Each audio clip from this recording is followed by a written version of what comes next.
Hi, everyone, and welcome once again to one of our Hobby Memorial Library events. And we are extremely excited today because we are partnering with the Academic Studio. We have with us academic tutor Mark Reyes, and he will be talking to us today about some very important skills, time management, and other important information. So I'm going to go ahead and let you take it away, Mark. Thank you for coming. All right, thank you so much for having me. Like Cindy introduced, my name is Mark Reyes. I'm a tutor here at the Academic Studio at Central Texas College, and today I'll be speaking to you guys a bit about time management and the skills that you need to help you better manage your time. Now, of course, since I'm part of CTC, some of this may be more geared towards college students, but even if you're not in college, these skills should still be helpful for you. So let's begin. I'm going to go ahead and share a PowerPoint here.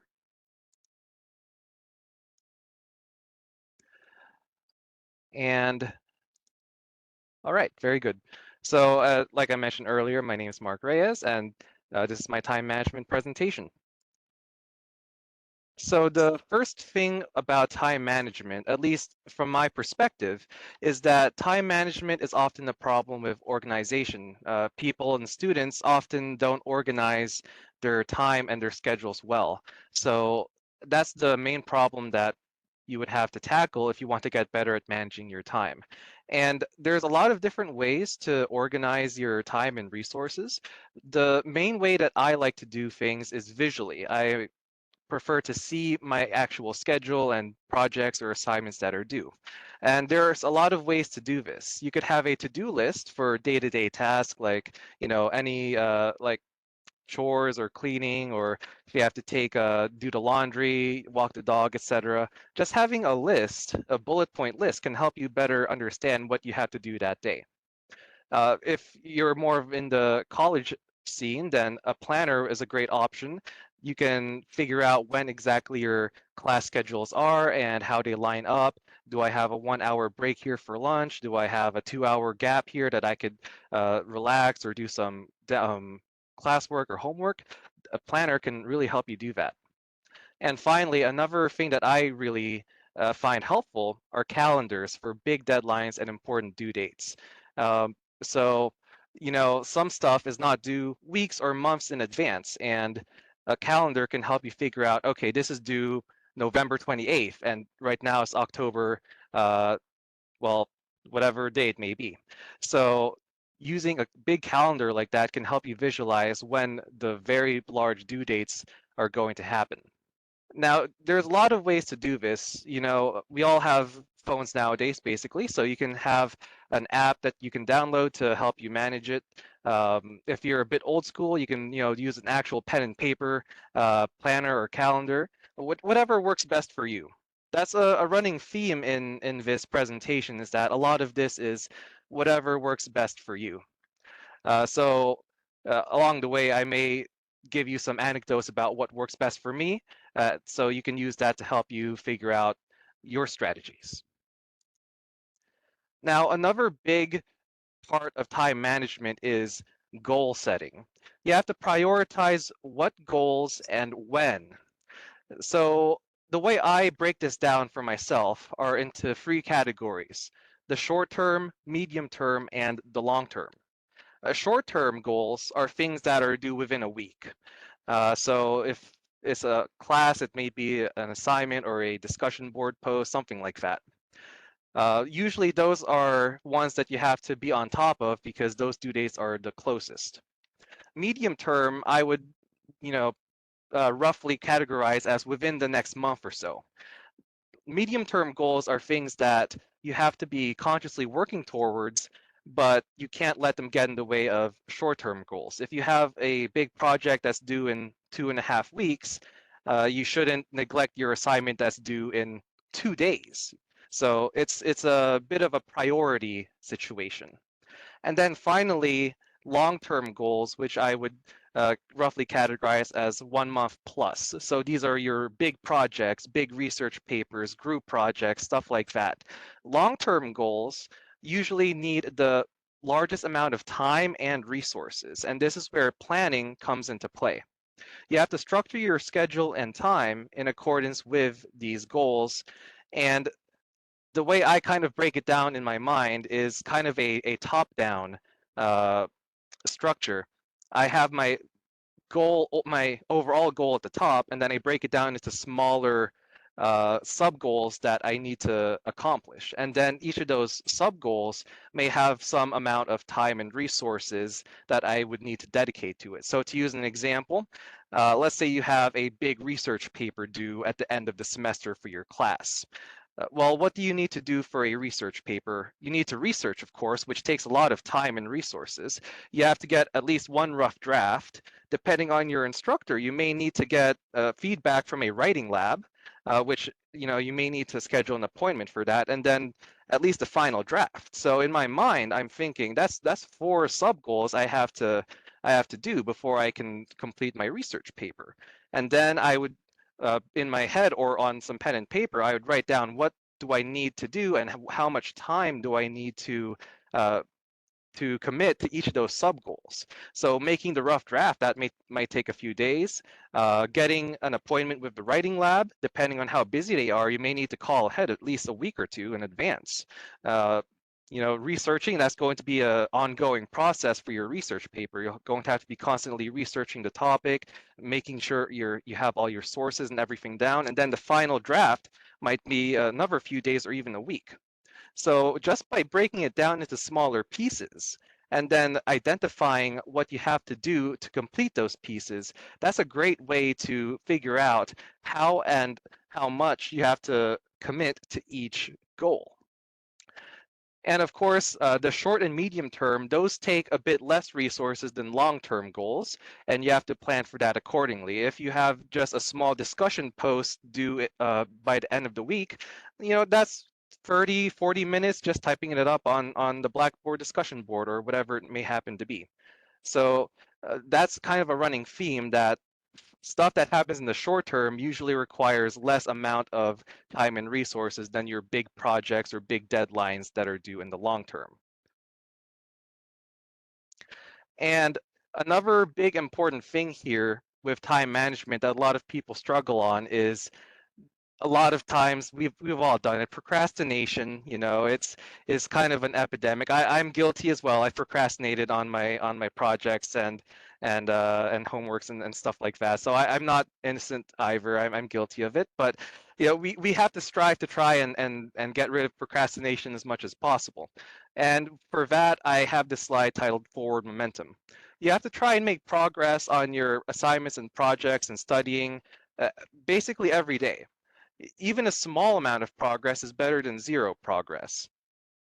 So I forget who said it, but there's a quote that says, if it's worth doing, it's worth doing wrong or something like that. If you have to do it and it's going to be helpful for you in the long term, even doing it a little bit is better than doing it none at all. So this is something that is a constant experience. You have to figure out how to pace yourself to make consistent progress. And you have to avoid situations where you rush multiple assignments. I'm sure it's happened to all of us. You maybe don't work on something, and then before you know it, time just happens so fast. You have 3 or 4 projects or assignments all due next week, and then you're suddenly panicking and rushing. Yeah, I get it. It's tough, but we have to try and work towards it as much as possible every day. Like Dean Karnazes once said, run if you can, walk if you have to, and crawl if you must. But as long as you make progress, then you're on the right path. Now, another large part of time management is to remove distractions from your area. Find a good environment to do work or study. Now, if you're a college student, maybe even here at CTC, then library, the academic studio, computer labs, those are all good places. If you're not a college student, then find a nice quiet area in your house, or if that's not available, maybe even like a local coffee shop or even the public library. Those are good areas to get some work done. If you're in your office or wherever you may happen to be, then hopefully there shouldn't be distractions in your office, but sometimes that happens and we have to try and work around that. It should be quiet with enough space and enough lighting with no distractions. And if possible, don't use your phone while working. I know it's a kind of a hard ask. I even have my phone here with me on my desk, but uh, uh, speaking from experience, these things are very distracting. So um, if possible, at least put it on silent or vibrate, and try to keep it in your pocket or your backpack or your purse away from you. If you want to listen to music, that's all right. A lot of people work better with music or having something in the background. I completely understand. I'm like that as well. But once you start browsing on your phone, social media, then that's a slippery slope, and you're not going to get any work done for the next hour. It's happened to me before. So, those are just some things you have to consider to remove distractions. And uh, kind of wrapping things up here, there's some other recommendations that you may or may not find useful. Timers and micromanagement. So for full disclosure, I never really clicked with this type of time management. Some people do, so I'm going to mention it.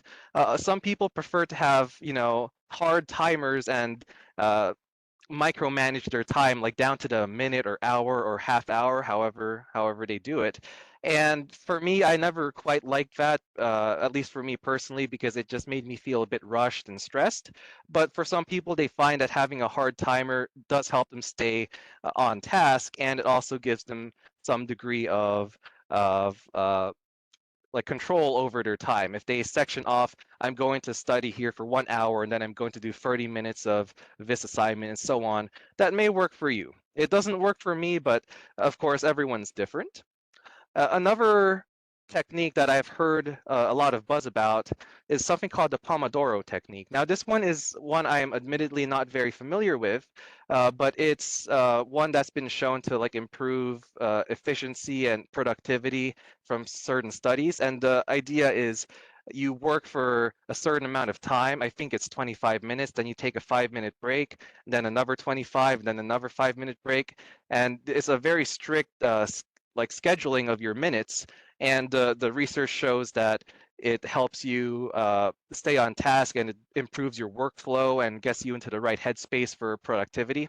Again, I'm not super familiar with the Pomodoro technique. I've never personally used it, but it's something worth studying here in the future if you want. Finally, study groups.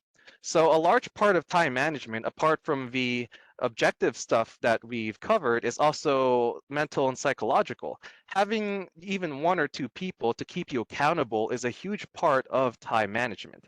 Why? Because if you have a study group that says, hey, did you do this assignment yesterday that we agreed on? That puts a mental reminder that you have to get things done, or else your study group is going to be let down by your lack of productivity. So I understand it's not always feasible because a lot of classes are online nowadays, but if you can, it's always a good idea to have someone to watch your back, and you can watch theirs. Make sure you're both staying on task. Or if it's a group project, then you're kind of forced to. And I get it. Group projects are always a bit hit and miss, but having a few people to keep each other accountable is a huge help in time management. And finally, we also have time management apps that you can download on your phone. Now, truth be told, I don't use these. I'm kind of old school. I prefer to just have like my planner and just write it out.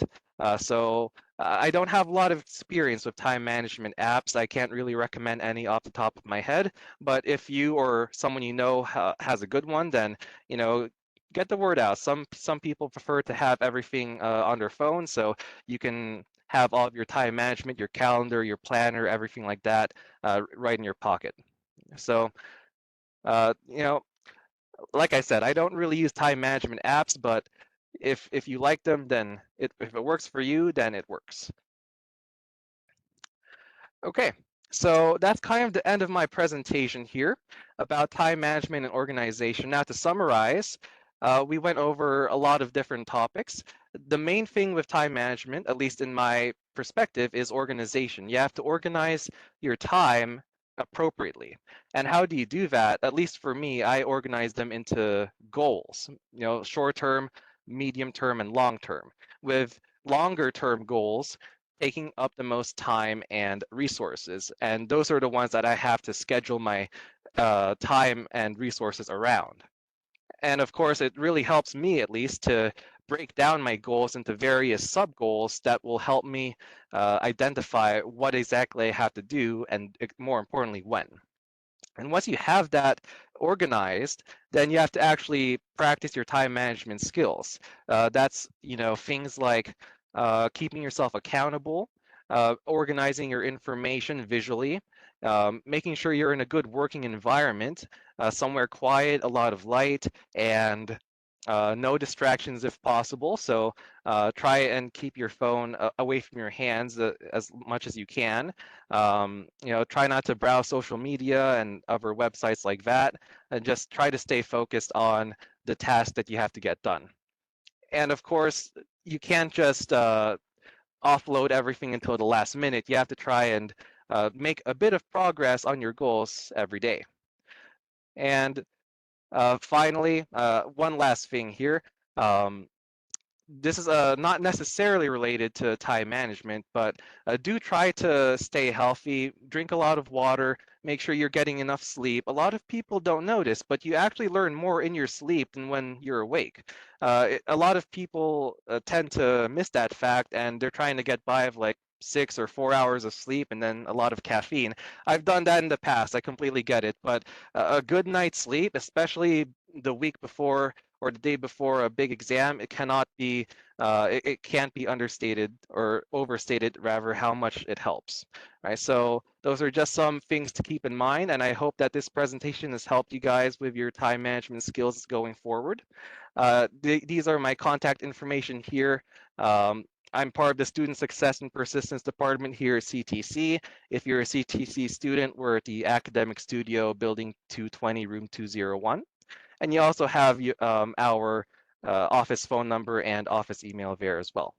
So that's it for me. And now I'd like to go ahead and open it up to any questions from the audience. So if you have any questions, please send them to the chat or however you want to ask them. All right, thank you so much. And I hope this has been a helpful presentation. Mark, that was great. Thank you so much. And many, many great ideas. And yes, guys, if you do have questions, make sure you put it in the comments section and we will get them to Mark. But I have a few things. Of course. You mentioned procrastination. Mhm. Um, some people, it's just in their nature Right. for procrastination. So, do you have any suggestions on, I've heard so many students say, I just couldn't get started, or they throw a lot of excuses in. Well, I had to do this, I had to do that. Do you have any suggestions, especially like for our working students, how to maybe Mhm. get over that? Right, so that's a really good point, and I've known people like that as well. One of my years back, one of my friends who was a chronic procrastinator, he would never do things until the last minute.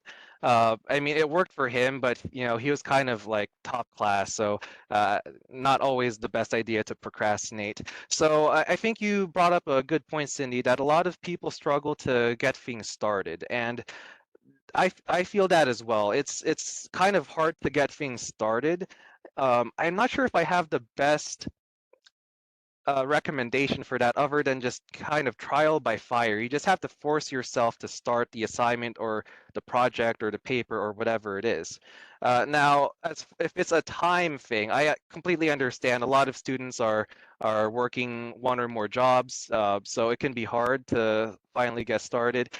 That's also a very difficult situation. I would probably recommend, um, if you can, steal a few minutes from maybe your lunch break or your morning breakfast or whatever have you. That could be an okay way to get things started. You could section off, 5, 10 minutes during your lunch break to just start your paper or start your assignment. You don't necessarily have to finish it, but just getting the first step and then having it in your mind that, okay, I finished, or not rather finished, I've started this and now I have to finish it down the line. That can be a big help in starting the getting over that mental block.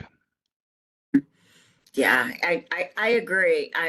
Sometimes I see students, I just don't know where to start. I don't know where to Mhm. start, and it's like, just start something. Put Right. something down on a piece of paper and then you can go from there. So you also mentioned the timing.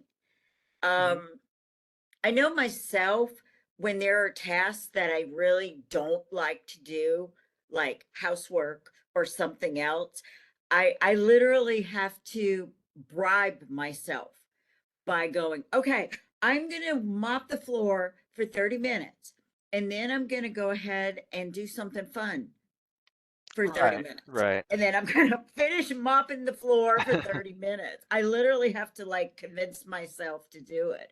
Have you found that that helped a little bit when it's something you don't want to do? Yeah, that's a valid technique. Yeah. So of course, it's works for different people, but that is something that can help. If you know there's going to be a hard task you can do, you can set mental rewards for yourself. Like, okay, so I'm going to, work on this assignment, and if I can get, 25% done or however much you want to get done that day, then I'm going to, go out and get some of my favorite ice cream, or I'm going to watch a movie or something like that.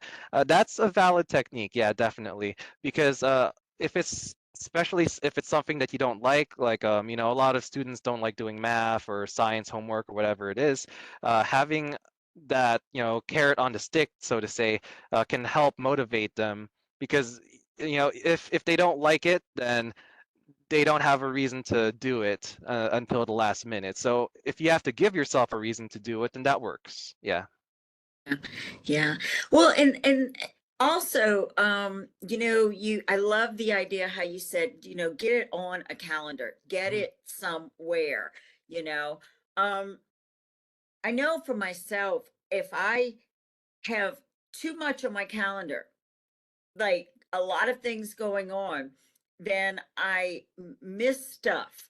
And one of the tricks I do myself is I take whatever's on my calendar and I make it as a list and I throw it in my email. Ah, And okay. then I email myself and email myself and email myself and email myself. I have 1,000 emails of, here's my list. I just took this off. I took that off. But the trick, and I don't know if anybody else has this idea, but the trick is that I only have like 5 things only in my inbox. Oh, okay. If I have it, I have to clear out my inbox all the time, all the time, all the time, because otherwise I'll never catch it. But Mhm. yeah, I could use, I'm glad you are doing this because I need a lot of help myself on trying to organize all of everything, and not be overwhelmed.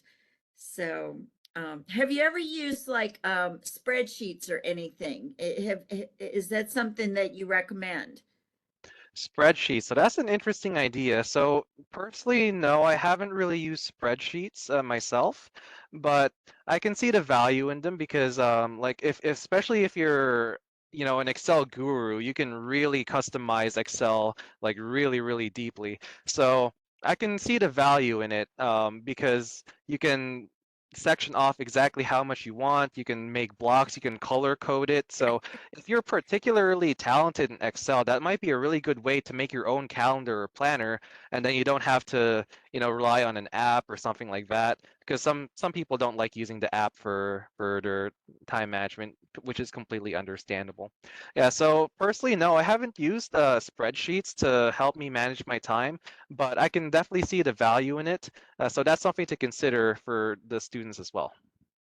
Well, I mean, and there, I mean, you said yourself that you had to teach yourself, Mhm. that you were guilty of doing some of the things that you now know um, were really giving you more, making more work for you, right? Do Right, you find that exactly. your time management skills, improving your time management skills and focusing on that has helped you out a lot in your own learning? I think so, definitely, because um, especially when I was a student, some classes I really struggled with, and I needed to spend a lot of time studying for those classes. So like stuff like chemistry and physics, I was always really, you know, I got by, but I wasn't doing well. So I was kind of forced to learn these techniques to better help me manage those, hours that I would need to study for these classes. So I think definitely the time management has helped me when I was a student, and especially nowadays, classes go by very fast, and a lot of them are online. So you have some of those like online classes go by very quickly. You have to be on top of your time management for those classes from day one. And uh, so it's definitely helped me out. So that's why I think it's something that a lot of people should practice and learn more about. Yeah. Well, and as a student, did you find that if you just work really, really hard for 3 months and it's over? Is can you give some like encouraging things to our student that's not forever? Just do it for a few months. Right, right. Yeah. So, our goal here at CTC, I'm a tutor. I get the struggles of the students. I see them every day. Um, and a lot of them, they do get disheartened that, especially math, that's my area. A lot of people don't like math. They struggle with it. I completely understand. But, a lot of it is using the resources that you have. We're here to help you guys. We want you to pass these classes. We don't want to fail you. At least we shouldn't. If one of your instructors is not acting appropriately, please let us know. But none of us are here to fail you or make you repeat classes. We're here to get you to pass and move on to your next area of your degree plan. So it's temporary because even if it's a class you absolutely hate, like math, you know, you just have to put in that hard effort for that 16 weeks or 8 weeks. And as long as you pass, you don't have to do math again. That's something I tell some of my students that I work with. Like, I'm here to get you to pass, and hopefully you never see me again because you're not supposed to be taking another math class in your degree plan. So if it's something you dislike, just keep in mind that if you work really hard for that 8 or 16 weeks and you get a passing grade, then you're done with that and you don't have to take that math class again. So it is temporary. So that's a good point you brought up, Cindy, that the mental or emotional aspect of it. These classes are temporary, and once you pass them, then you're moving on to better and greener pastures. Okay.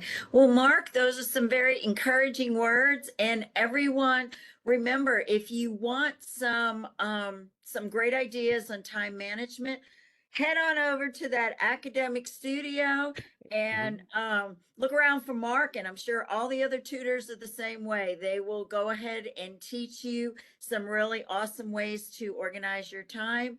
And yes, Mark said, we all want you to pass and, move on to your career. So thank you so much, Mark. I am so, so, so appreciative of you taking the time to talk in our series, Surviving Adulthood. We have been hitting pretty much every subject in this series because we want our students to be very prepared to live independently. So, yeah. Well, thank you. And before we go, I just want to let you guys know we have a few more events. We've had a ton of events this semester. On April the 3rd, which is in 2 days, we have um, an eclipse safety event. Remember Oh, the wow. eclipse is coming April the 8th, and our CTC astronomer Warren Hart is going to be telling you guys how to be safe. I hope he also tells us how to get to work or how not to get to work that day. He'll have all the facts. We've been walking this path of eclipse with Warren for 3 years now. Wow. And then, yes, yes, he warned us of it many years ago. And on April the 22nd, we have our military journalist, Renita Manyhart. She has been bringing us some amazing military stories, and she's going to go ahead and talk about another military story that happened during World War II. So that will be on April 22nd. Both of those are at noon on our Facebook, and then we will be putting it on our YouTube later today. So, Mark, thank you again. Of course, thank you Now to Cindy and the library team for having me, and I hope that this presentation was helpful. it was, yay. So, and tell everybody over at Academic Studio hi, and Of course, I will. we will, both of us together will partner with everyone to get everyone wherever they want to be in their Hmm. goals. So, well, thank you. You guys have an awesome day today. Remember, you can either go hunt up Mark at the Academic Studio, or you can send a question here in our comments, and he's there for you. So we'll talk to you later. Thanks a lot again, Mark. Okay. Thank you so much, and have a All right. great day, everyone. Bye. Okay, don't